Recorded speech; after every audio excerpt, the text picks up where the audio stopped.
Hello everyone, welcome back. I'm doing a little practicing today with a new holster. This is a light bearing holster by Blackhawk, and I wanted to share it with you guys.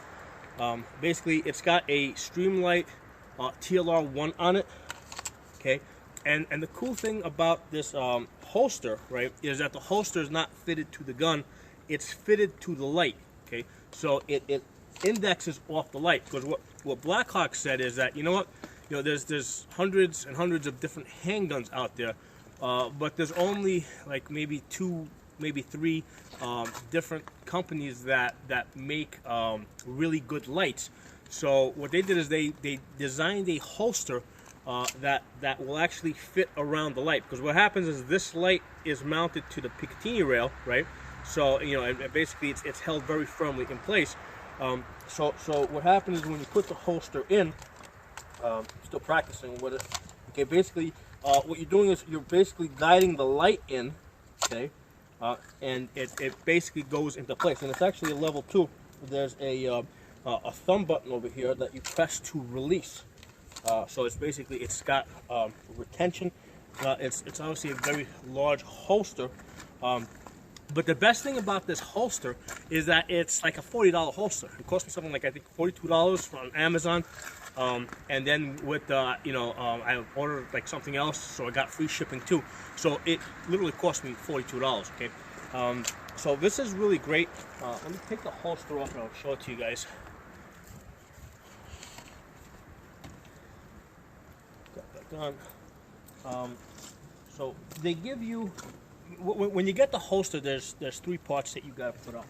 Okay, let me open this up.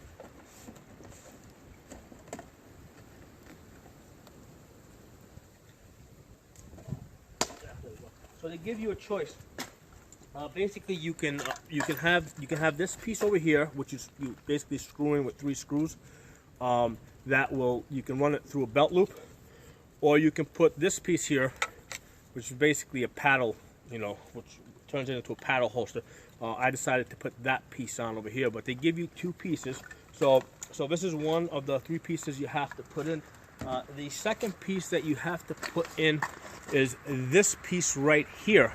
Okay, and what that piece does is that it sizes the gun. It sizes the holster to the gun, because when you put the holster in, because they know where the light's going to be. So that's the starting point. So the question is, where is the gun going to end up? So they give you 3 different sizes, and you can see how that sits over there. They give you 3 different sizes. This is the medium one. Okay, this is the SIG 2022. 2022. This takes the medium one, so they have a smaller size, and they give you a larger size as well. Let me show you guys what that piece looks like. It looks like this. Now, when I put that gun in that holster, initially it was a little tight going in, okay, because basically, as you can see where the top of the gun is, it rides on basically on top of the top of the slide rides against this plastic piece over here.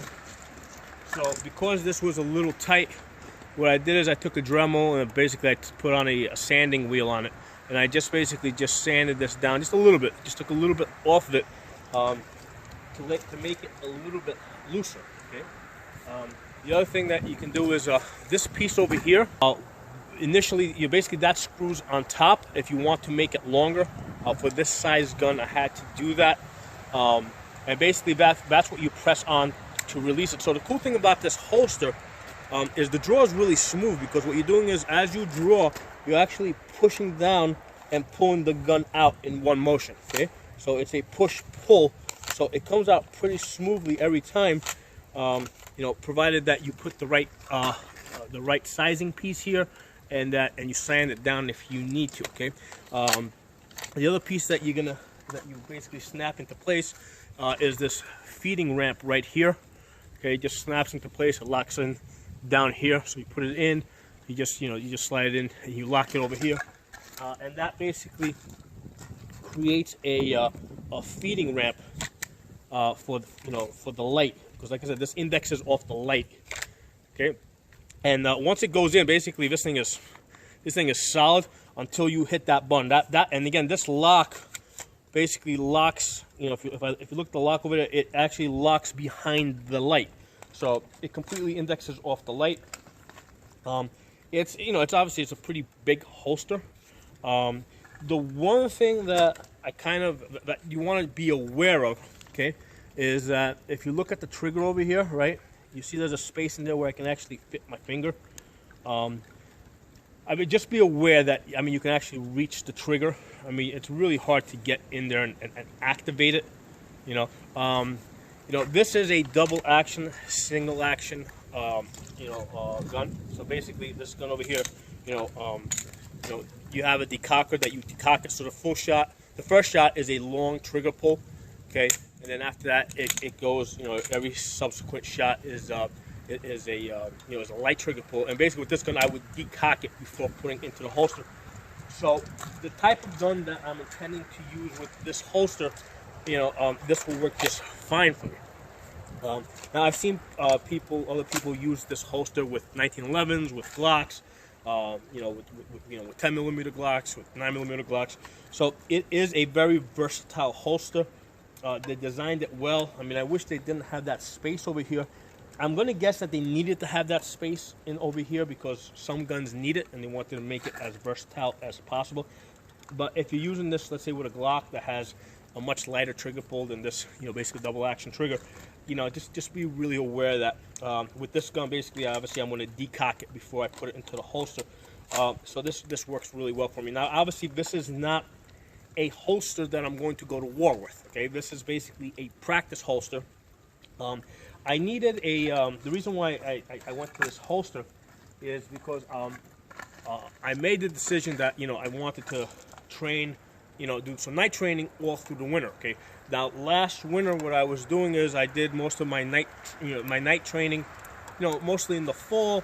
And what happened is when we really got into the cold months, like when it was like -10 degrees, I was mostly doing rifle training. I wasn't doing that much pistol training.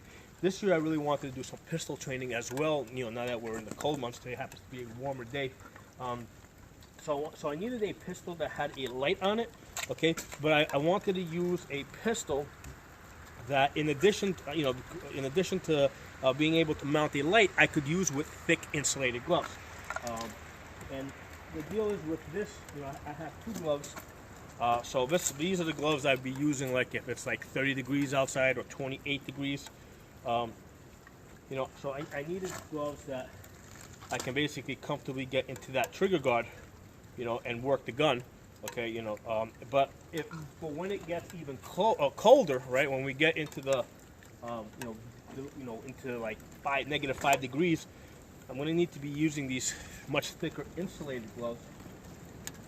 So I needed a gun that would accommodate these gloves. Now last year, I mean, when I was shooting, I was basically shooting the Beretta, and I've also used it again this year. My Beretta 92 has a very large trigger guard, but the problem is the original Beretta 92s, which is what I have, they don't have a Picatinny rail, and I just never bought another one. But with this gun over here, basically I can fit this thick glove into that guard. So this is not quite as comfortable as the 92. The 92 has a little bit more space, but I can't kind of force it in there. It does take some forcing because that first shot is a double action. I mean, even if I hit that trigger a little bit on the way in, it's not going to shut the gun off.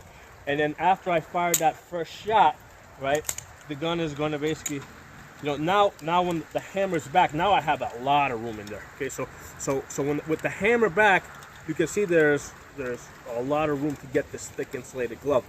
So, and the other cool thing about this SIG SB 2022 is that it came with factory night sights on it. So it's got the glow in the dark sights. So this is a really ideal pistol to be doing my winter night training with. Okay, so I needed a holster that would fit that. And the thing is, the SIG 2022 is not like one of the most popular guns out there. Okay, so there are not. I mean, basically, I searched light bearing holster for SIG 2022, and this is the only one that came up. So I don't think, I mean they do make holsters for this gun. I have one, but I don't think that they make light bearing holsters. So this is a universal holster that will fit this gun, and it fits really well, and it's got that level 2 retention. Okay, it comes right out. Okay. So this is definitely a great choice, and for $40, I mean, you really can't go wrong. And this is it's a pretty tough holster. I mean, this is a thick piece of plastic. You know, this isn't like flimsy, thick, you know, thin plastic. This looks pretty solid, pretty rugged, and it will definitely allow me to do the drills that I want to do. Like I said, the one thing I just gotta be aware of is that, you know, I mean, the trigger is not exposed, but like I said, you can kind of angle your pinky in there, but it will definitely work. Like I said, I just got to be aware to make sure I decock the gun, which I always do anyway. But this is something that I think you guys should consider. I've done a bunch of holster drills today, drawing and shooting, and it works really well. I think it's a good choice. And for $42, you can pretty much, if you've got any gun that will take a Streamlight light that you can mount onto it, you can use this holster with it. Okay, so that's the Blackhawk Omnivore. Okay, and then it says designed to fit Streamlight TLR 1 and 2. They have another one if you have a Surefire, and I think there's a third one that they have for some other company. But if you guys like this video, give it a thumbs up, share it. If you're not on my channel, subscribe, hit that bell button so you get notifications of the new videos. I'll talk to you guys next time. Hey guys, I wanted to add one thing on that Blackhawk Omnivore light bearing holster. There's one serious weakness that I potentially see in it, and it's the way that the holster itself attaches to the paddle. Or the belt clip that attaches to your belt. Basically, there's 3 screws that hold it in place. So you got 3 metal screws that screw into the plastic holster. And basically, if that holster were to snag on something, I can definitely see I can definitely see it being stripped off. Okay, because you got screws going into plastic. I mean, it's a pretty hard plastic, but it's not the strongest thing in the world. It's not like it's bolted on both sides. Okay, if they used some type of a bolting system, it probably would have been a lot stronger. So that's why I said earlier in the video, I didn't consider, this is not something I would go to war with. I don't consider this duty grade, but I think it is a very good practice holster. But I just wanted to put that out there for you guys. That's the most serious weakness that I see in this holster. It's not the fact that there's a tiny gap in the trigger guard, or there's a tiny bit of access to the trigger because that's something that a lot of people are going to point out. I mean, I think I think it would be very difficult to actually slide anything in there that would snag the trigger. But I can definitely see the holster itself snagging on something hard enough so that maybe the screws strip out from the plastic, in the way that the holster attaches to the belt clip. So they're my thoughts on that. Like I said, I think so far it's a very good holster. It's a good training holster. I don't think it's a good duty holster for the reason I just mentioned. But I'll let you guys know in a couple months after I've been using it. Talk to you guys next time.